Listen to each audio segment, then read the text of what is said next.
ചീത്തയടങ്ങുന്നതിന് മുമ്പാണ് പിണറായി വിജയന്റെ മകനെയും മകളെയും കൊണ്ടുപോയി നിങ്ങൾ സ്വാശ്രയ സ്ഥാപനത്തിൽ ചേർത്തത്. ലണ്ടനിൽ കൊണ്ടുപോയി പഠിപ്പിച്ചത് ആരൊക്കെ?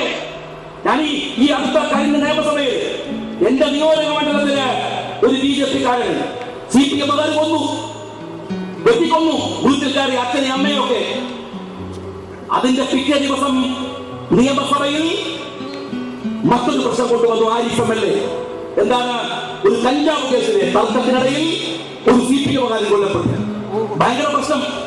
ആ ചർച്ച നടക്കുമ്പോൾ ഞാൻ പറഞ്ഞു, അരീക്കോട് മണ്ഡലത്തിൽ കൊല്ലപ്പെട്ട BJP-കാരൻ അവന്റെ പ്രശ്നം നിയമസഭയിൽ ഉയർത്തി. അപ്പോഴേക്ക് ബഹളം ചാടി എഴുന്നേറ്റാണ്. ആര്? നമ്മളുടെ ലതിക, ഏത് കുറ്റിയാടിയിലെ MLA. ചോദിക്കാം, നിങ്ങൾ എന്തായി പറയുന്നത്? നിങ്ങൾ ഇവിടെ മരിച്ചത് കണ്ടില്ലേ? നിങ്ങൾ ഇത് മാത്രമാണോ സംസാരിക്കുന്നത്? ആര്? ലതിക. ഇന്ത്യ നടക്കാന് അറിയുന്നത് ആരാ? ലതികയുടെ ഭർത്താവ് നമ്മുടെ CPM-ന്റെ ജില്ലാ സെക്രട്ടറി മോഹൻ മാഷ്.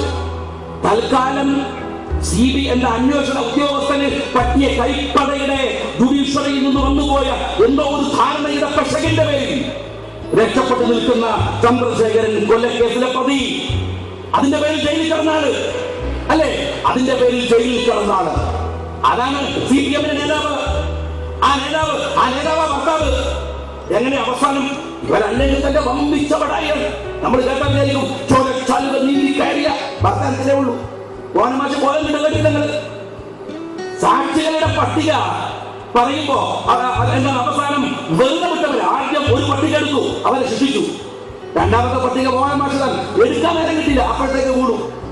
എന്നോട് മുനീർ സാഹിബും ഞങ്ങളൊക്കെ തമാശക്ക് പറയാറ്, ബോധം കെട്ടത് അതുകൊണ്ടല്ല, വീട്ടിൽ പോയിട്ട് വരെ കൂടെ കഴിയേണ്ടെന്ന് വെച്ചിട്ട് ബോധം കിട്ടുവായിരുന്നു.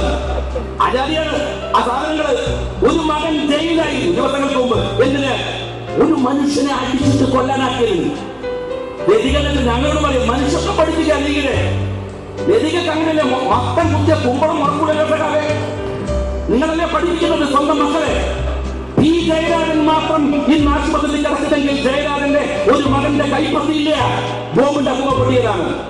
അറിയോ നിങ്ങള്? ഒരു ഭാഗത്ത് ഇങ്ങനെ കൊണ്ടേ സഖാക്കൾ, മറുഭാഗത്തോ വേറെ കുറെ സഖാക്കൾ.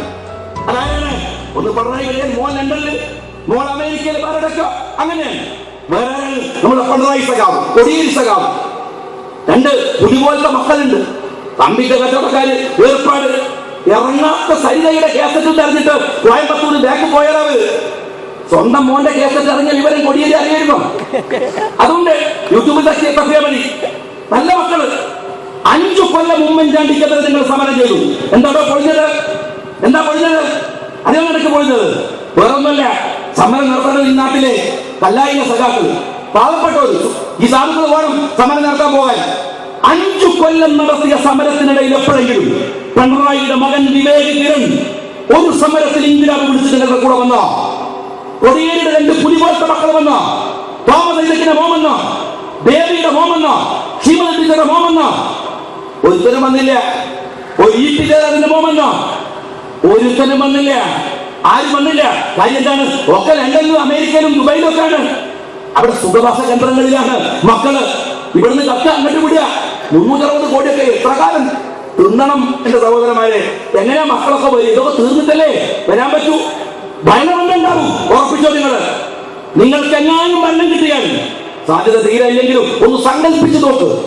തിരുവനന്തപുരത്തെ മന്ത്രി ഭവനങ്ങളിൽ ഈ പറയുന്ന ഏമാന്മാരുടെ മക്കൾ ഉണ്ടാവും. സുഖവാസത്തിന് വരും. സമരം ചെയ്ത് 5 കൊല്ലം അവൻ ഒരുത്തം വന്നിട്ടില്ല.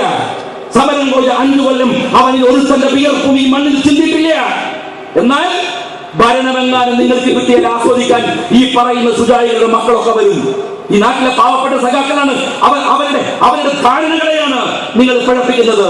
നിങ്ങൾക്ക് ഭരണം കിട്ടിയാൽ സന്തോഷമാധവൻ വരും, സേവി മനോമാറ്റി വരും, റിയൽറ്റേഴ്സിന്റെ നേതാക്കന്മാര് വരും, ചാക്കി രാധാകൃഷ്ണൻ വരും, എല്ലാവരും വരും. ഞാൻ വിശദീകരിക്കും.